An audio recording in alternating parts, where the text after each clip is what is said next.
Robert Thibodeau of MayflowerBookshop.com, here with another fairy tale for adults.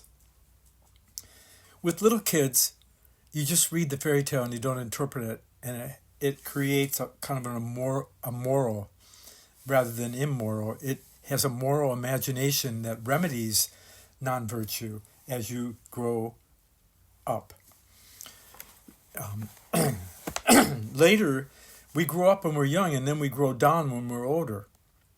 We grow down into practical manifestation and incarnation of our dreams and ideals and our spiritual self. We come into a being that has a sense of becoming and co-creative with the whole of our life and the whole of the world around us.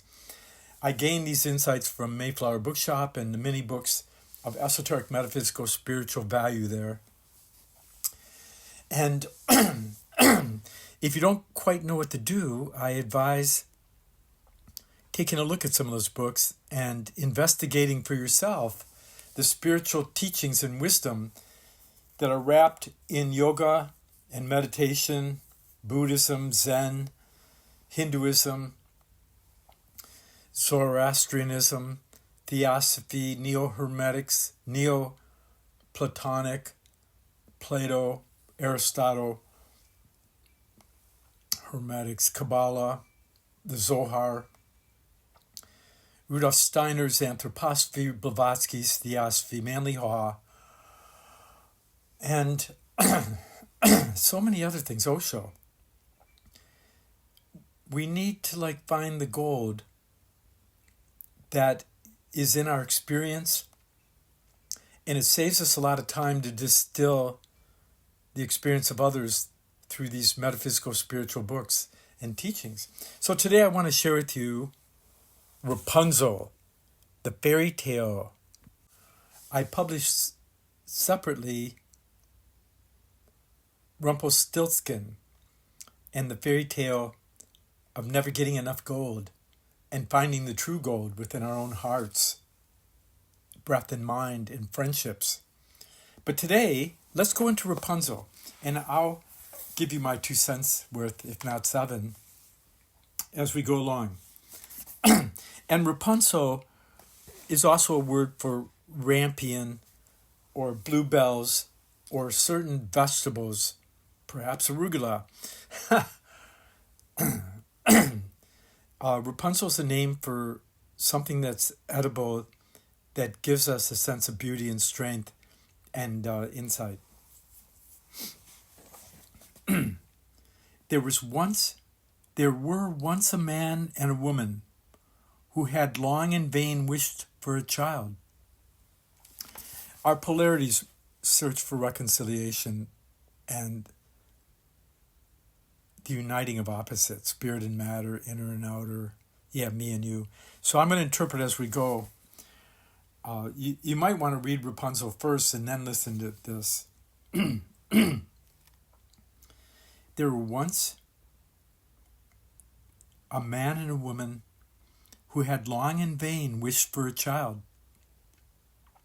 At length, the woman hoped that God was about to grant her desire.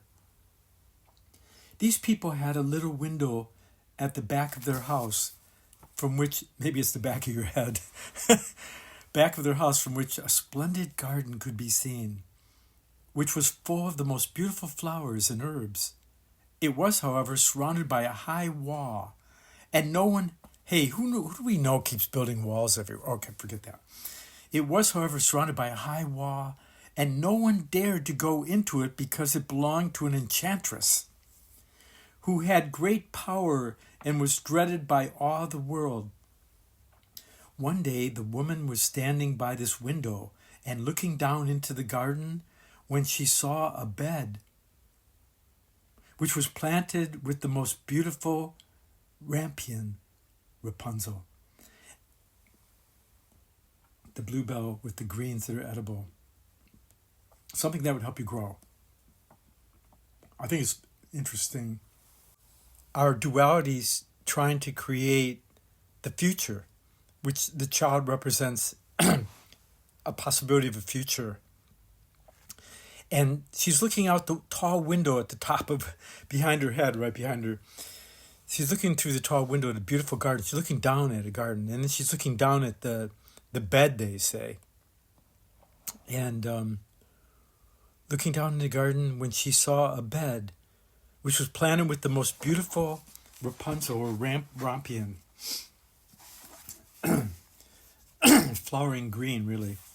And it looked so fresh and green that she longed for it and had the greatest desire to eat some.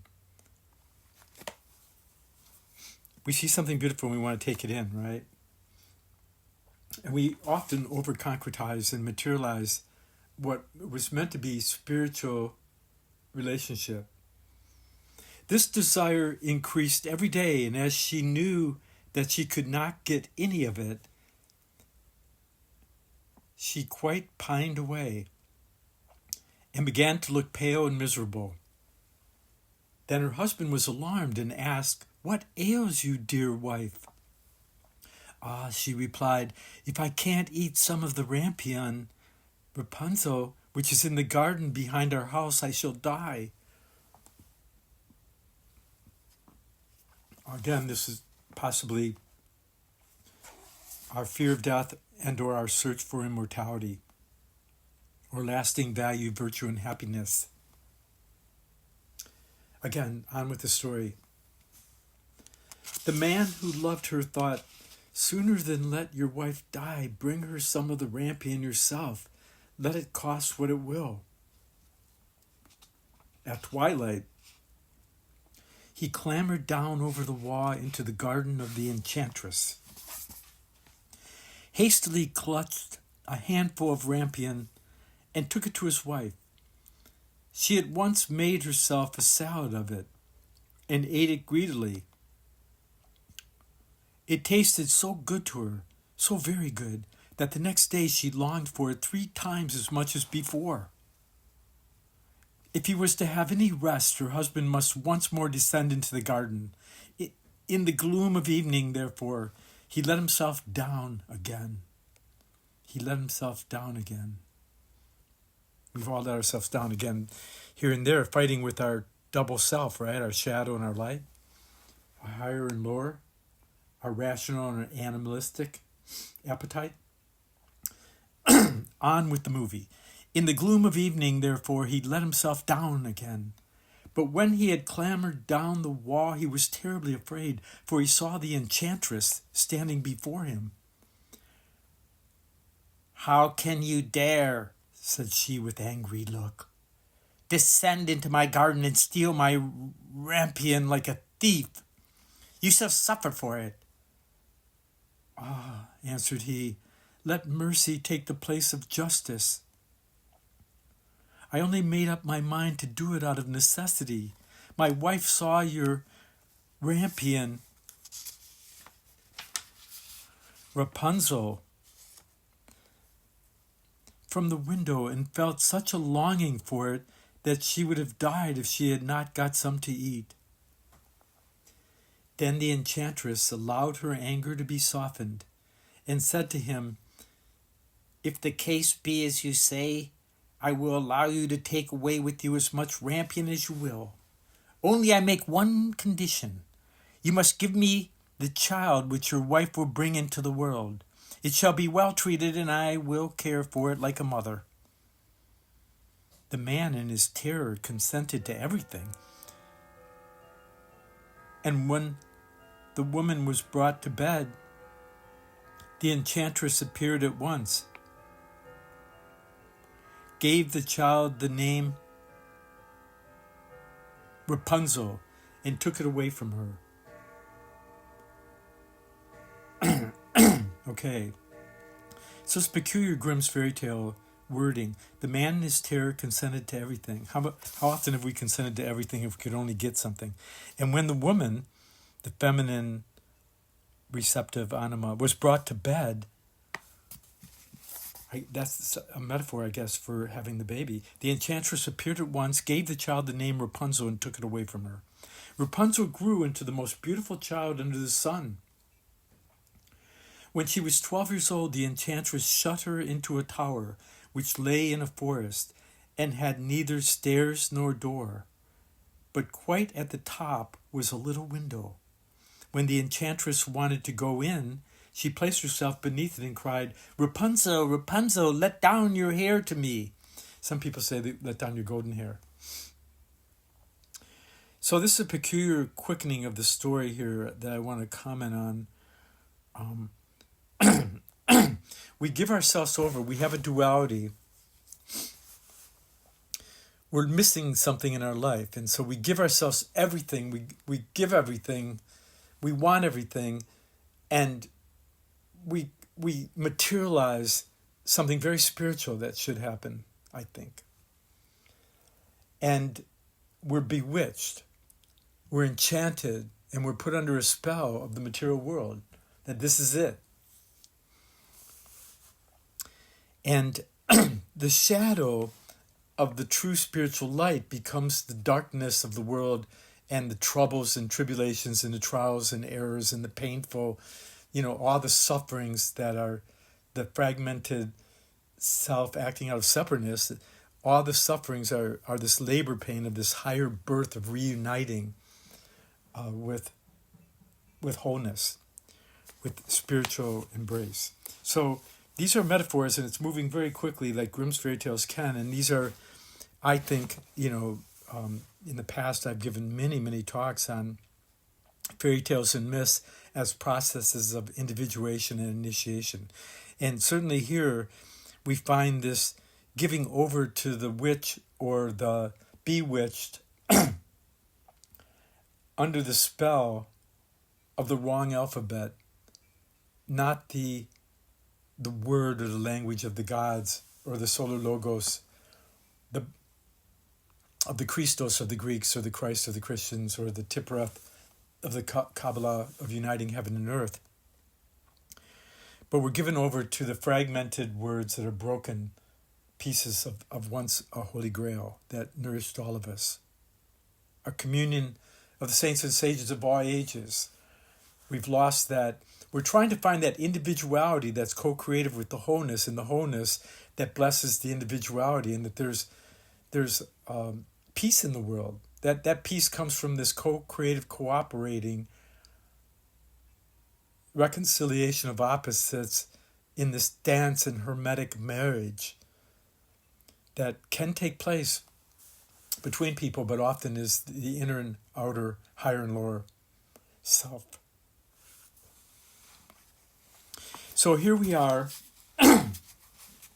Rapunzel's in a high tower. It's like you do all this work, you're enchanted by the world, and you end up in this high tower of PhDs and master's degrees and college education and education with corporations and businesses and self-improvement, and you make it, but you're in this high tower, and the witch or the devil of the material world comes every once in a while and checks in on you, and you have to let down the last of your golden insight out of your head, but you don't have this right connection to the earth, like in the wasteland of T.S. Eliot and the wasteland of Parsifal and the Holy Grail, this idea that the king is no longer one with the land, and there's a divorce of heaven and earth and spirit and matter, and we're enchanted. Excuse me. So here we are,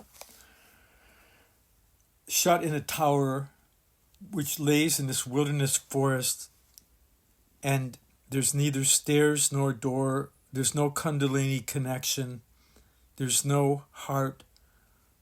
Like in Isis Unveiled by Blavatsky, you have that triangle of the upper triad of Atma, Buddha, Manas, and the Holy Trinity, universal, spiritual, mind, love, compassion, and truth. With the circle and cross at the bottom, there's that interlaced triangle between Solomon's seal, and you have that circle and cross as the rosy cross of spiritualized matter, death and resurrection. So here in the story, back to the story, the enchantress wanted to go in. She placed herself beneath the tower and cried, "Rapunzel, Rapunzel, let down your golden hair to me." Rapunzel had magnificent long hair, fine as spun gold. reminiscent of Rapunzel, of Rumpelstiltskin, right? Trumpelstiltskin? Did I say that? Okay, I don't know. Rapunzel had magnificent long hair, fine as spun gold, and when she heard the voice of the enchantress, she unfastened her braided tresses, wound them round one of the hooks of the window above, and then the hair fell 20 ells down, and the enchantress climbed up by it. 20, of course, is 2 and 0, and numerology is duality. After a year or two, there's no trinity here, is there? A year or two, oneness or two. It came to pass that the king's son, so after a period of a year or two, the oneness and the two, symbolic. It came to pass that the king's son rode through the forest and passed the tower. Then he heard a song, which was so charming that he stood still and listened. Again, I often share the teaching that I came upon in my angelic soul, that the heart is the third ear, the third eye is in the head, of course, between the eyes, a singularity at one moment with thinking, but the heart is the third ear, single ear, and stillness of that thinking head listens to the stillness that conceives the birth of a new world within our own heart and soul.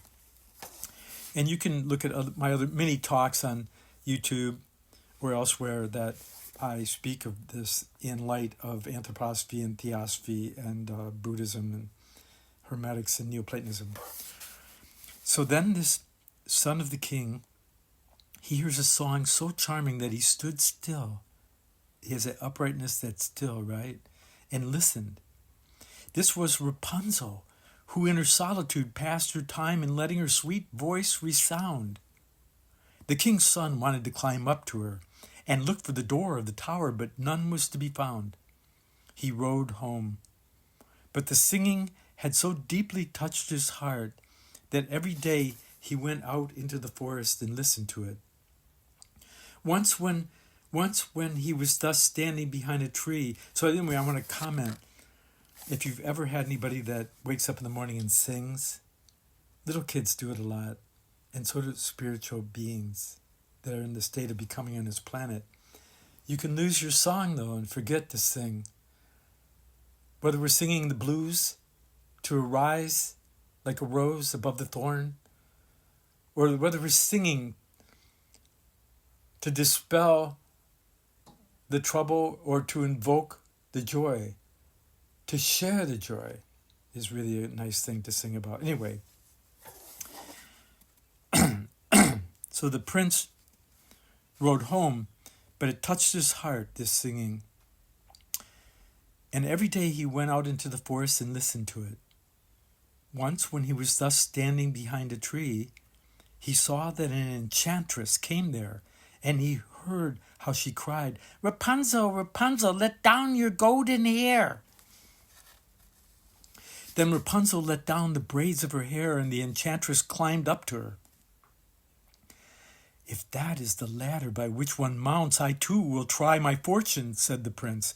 And the next day, when it began to grow dark, he went to the tower and cried, "Rapunzel, Rapunzel, let down your golden hair." Now this is very interesting because of future and past talks on Psyche and Eros and the golden ass. From the golden ass story, Psyche and Eros. And this idea of initially when you meet the higher self, it's a separate world. So here, the son of the king is going to meet up with Rapunzel at night, whereas in the day, the enchantress comes to her. We're enchanted by the materialistic day, but at night, we get to meet the higher love, or our anima and animas come together with revelation and insight. But who can remember the true dream or the true core of meditation or the moment and the peak of an orgasm or a near-death experience? Who can remember it and come to enlightenment from this, even though these experiences happen to so many people all the time? So meditation, spiritual distillation of experience and spiritual teachings in our solitude and our silence of meditation, right? That's what I think. So the prince and the son of the king, he goes in the evening and says, Rapunzel, Rapunzel, let down your hair. Immediately the hair fell down and the king's son climbed up. Descended he, ascended he. Okay. Descended she, ascended he. Together they meet.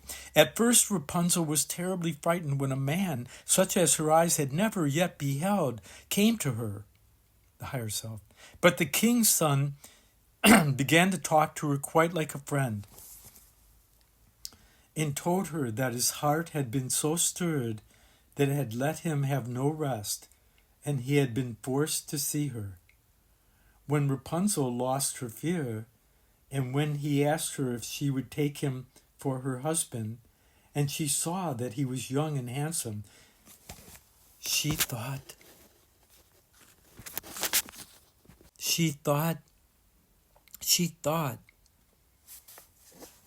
he will love me more than old Dame Gothel does.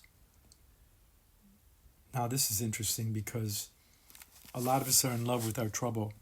We'd have no sense of self if we didn't have this past history and a sense of false continuum or temporal continuum of suffering. And if we had no blues, we'd have nothing at all, right?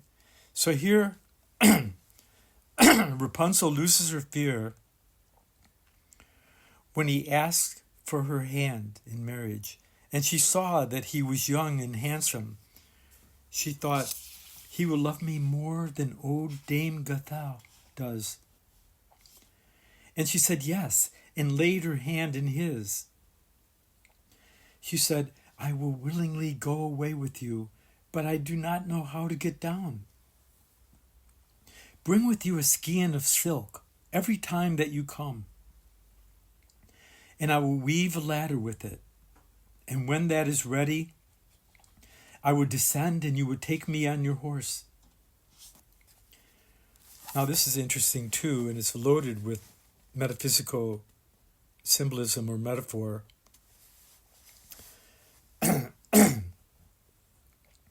It's in this continual discovery of spiritual insight in each other that we weave a basket or a cup, a grail that can hold divine revelation, or that we create the antaskarana.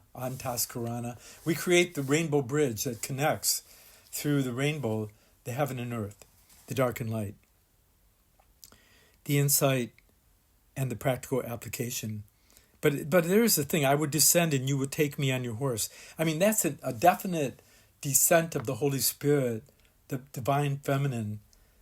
It's a little different than lead me on, divine feminine, at the end of Faust, Goethe's Faust. This is like a descent of the spirit into matter, mother, in form. So they agreed that until that time would come, where this bridge or ladder would be made, that he would come every evening, for the old woman came by day. The enchantress remarked nothing of this until once Rapunzel said to her, Tell me, Dame Gothel, how it happens that you are so much heavier for me to draw up than the young king's son. He is with me in a moment, or for a moment. So obviously Rapunzel slips here and wants to know how come the enchantress is so much heavier than the beloved. And then the enchantress says, you wicked child, cried. Now this is like wanting to be caught so you can reconcile good and evil and opposites. This is a very peculiar thing. I don't think we have the time or insight to go far enough into that so you can meditate on it.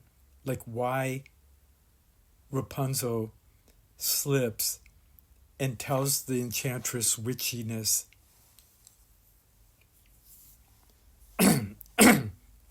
How much work she is next to the love, the joy of life. "Ah, you wicked child," cried the enchantress, "what do I hear you say? I thought I had separated you from all the world, and yet you have deceived me." This is like when we become totally egotistical or totally separate in our spiritual, that we're not really connected to the world around us, and then the shadow gets us, right? And then we're trying to bridge it back, so we'll do whatever we can, including getting in trouble. Okay, so let's go back to the story. The enchantress thought that she had separated her from the world and that she felt deceived. In her anger, she clutched Rapunzel's beautiful tresses, wrapped them twice around her left hand, seized a pair of scissors with the right, and snip, snap, they were cut off. And the lovely braids lay on the ground. And she was so pitiless that she took poor Rapunzel into a desert where she had to live in great grief and misery. Maybe this is the dark night of the soul. This is where we're betrayed, or we betray ourselves, in hopes that everybody will come clear and honest and true, the real gold, the alchemy, from lead into gold, from darkness into light, from mortality into immortality, from ignorance to wisdom, from separation to love, from boringness to miracle. But the enchantress tosses her into a desert where she had to live in suffering, and then that's where you're going to need a Buddha, right? Or you need divine proclivity and love to return. That's what we all need. So, on the same day that she cast out Rapunzel, however, the enchantress fashioned the braids of hair which she had cut off to the hook of the window. And when the king's son came and cried, "Rapunzel, Rapunzel, let down your golden hair," she let the hair down, the enchantress did. The king's son ascended, but instead of finding his dearest Rapunzel, he found the bewitching enchantress, who gazed at him with wicked and venomous looks. "Aha!" she cried mockingly. "You would fetch your dearest, but the beautiful bird sits no longer singing in the nest. The cat has got it, and will scratch out your eyes as well. Rapunzel is lost to you, and you would never see her again." The king's son was beside himself with pain, and in his despair he leapt down from the tower. He escaped with his life, but the thorns into which he fell pierced his eyes. Then he wandered quite blind about the forest, ate nothing but roots and berries, and did naught but lament and weep over the loss of his dearest wife. Some of us, in commenting, some of us lose our love, our first love, right? And we lose the most meaningful thing in our life, and then we turn vegetarian, we do yoga, we fast. If we're smart, we do some kind of spiritual purification. That could just be mental purification or emotional or physical, and we reattune ourselves to something higher than what we've ever known before. Okay, keep going. And the story. Thus the prince roamed about in misery for some years, and at length came to the desert where Rapunzel, with the twins to which she had given birth, a boy and a girl, lived in wretchedness. Now again, this is symbolic that she's on the desert, and at best she can only give birth to duality, because she hasn't found that which would unite her, the beloved, the thing that we love the most in ourselves and others or the world. Okay, he heard a voice, and it seemed so familiar to him that he went towards it. And when he approached, Rapunzel knew him and fell on his neck and wept. Now this point is very much like Kuan Yin or the beautiful Tara of the Celts or the Buddhists, where a tear will heal you. So here, the son of the king is wandering in the desert. He hears Rapunzel, the voice. He approaches her. She recognizes him and fell on his neck and wept. The neck connects the heart with the head, right? The breath weaves the head and heart together as a threefoldness here. as our true mind, I think. Two of her tears, Rapunzel's tears, wetted the son of the king's eyes, and they grew clear again, and he could see with them as before. He led her to his kingdom where he was joyfully received, and they lived for a long time afterwards, happy and contented. And that is the end of the story from the Grimm's Fairy Tales of Rapunzel. I hope that you've gained some insight and wisdom. Goethe's friend Schiller said that deeper meaning lies in the fairy tale of my childhood than in the truth that is taught by life. Wow. Novalis said that the folktale and fairy tale was of primary importance, and it is the form of the highest poetical creation that humans have created. It's very interesting that the fairy tale is often, I think, initiation dramas that are hidden there that we can find if you know how to look. And I think Marion Woodman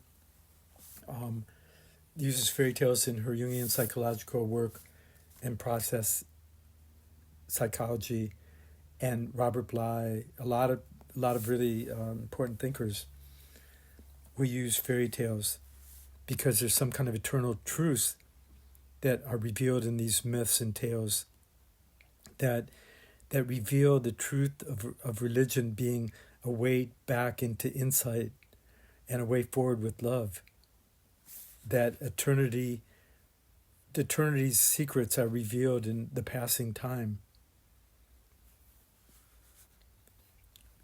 The myths and legends and fairy tales, at the very minimum, are entertaining, but often educational and enlightening. The cosmological intuitions and individualized needs.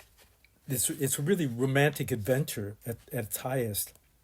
Because real romance is the world. And a lot of love life doesn't work because it somehow ends up being too exclusive and accidentally selfish at minimum. So that it doesn't really bless the world. And then relationships that were once really good have to break apart so that people can find the heart that can't break by engaging a greater sense of wholeness and world. And so I'm going to continue with more, I hope, fairy tales and in the future. And this is Robert Thibodeau of MayflowerBookshop.com at your higher self service. You can find me on TikTok with a lot of interesting creative moments and a lot of songs and talks here on the YouTube. Try to subscribe. Feel free to donate to support this work. And you can find all that at MayflowerBookshop.com, the website, or at Mayflower Bookshop in Berkley, Michigan. We seem to live in a world of ahrimanic technology and luciferic escapism. The AI, artificial intelligence, is misguided ceremonial ritual that enslaves our imagination and our free spirit, our unique individual ideation and expression, and our ethical individuality of moral imagination. The roots of myth and ritual really go down to either a fear of death and a grave cult, or escaping such by invoking a true understanding of suffering, like Buddha's first teachings, right suffering, that brings about insight in transcendental exaltation, and resurrection. We're looking for a mind that can awaken insight and joy in bliss and wanting to be connected with each other. And a truth that holds us awe, a gold that we can find in our higher selves that can bring the lover of everyday reality into our hearts and minds and breath, and redeem the witch we've created, or the shadow we've created, of desires and fears that just won't go away, that are like, they have turned into a Dracula or vampire of our etheric nature, have turned into kind of a Frankenstein of mechanical occultism. And turned into a loss of the true lover, like in the golden ass Psyche and Eros, or Rumpelstiltskin. Like, nobody's really evil. Like when you say that, one of the presidents is this bad guy, the past one or the new one or the next one. Our leaders represent our collective unconscious. But when each one of us awakens to the garden that's in our own backyard and the troubles that are right before us, and we work and help each other to discover something so beautiful and good and true, that we lose our freedom in the face of love. And these higher truths that we experience in our thinking and our feeling invoke a will to the good, true, beautiful. A true relationship of the individual to the group and to the community and world around us, blessing the individual. So I could continue forever and probably will, and so will you. So I think that's all I want to really say. There's a lot that it's in my mind, but I think I have to accept that it's a process, and we can't say 1 + 1 we can't say 1 + 1 is an answer that we would live with until each one co-creatively interacts with each other, and we help each other's garden grow. It's really important that we stop demonizing each other and acting out of pontificating I'm trying to say that it's important that we stop separating, acting out of separateness, and positioning ourselves so that we're better than other people. No matter how high and spiritual we are, the world's getting worse, so there's a lot to be humble for, and to keep learning until the day comes where, I think the way we're going now, even if we did wake up, it's going to be hard to stop the world from crumbling from our past mistakes. So maybe, to a certain extent, it's each man and woman for themselves, that each one of us has to become enlightened and free in our highest ideals and our best way of acting, even in the smallest way of watering a plant or cleaning the room, of being compassionate for somebody who's troubled that we can or cannot help.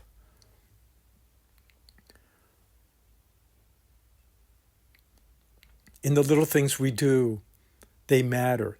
So if we could stop separating and acting out of separateness, and I don't know how to do that other than myself sitting in stillness and meditating and trying to distill my experiences in light of all these spiritual teachings that are available to us. So with that, I bid you adieu. I hope this fairy tale has been helpful to you. I put myself out to try to interpret it in a way that may here and there give you something edible that would nourish you on your journey, or educate you to being free to open yourself up to higher truths in your own world. And we don't need to need each other, but we want to KNEAD. We want to knead the bread that rises in each other to be brave and true, brave of the dark and true to the light.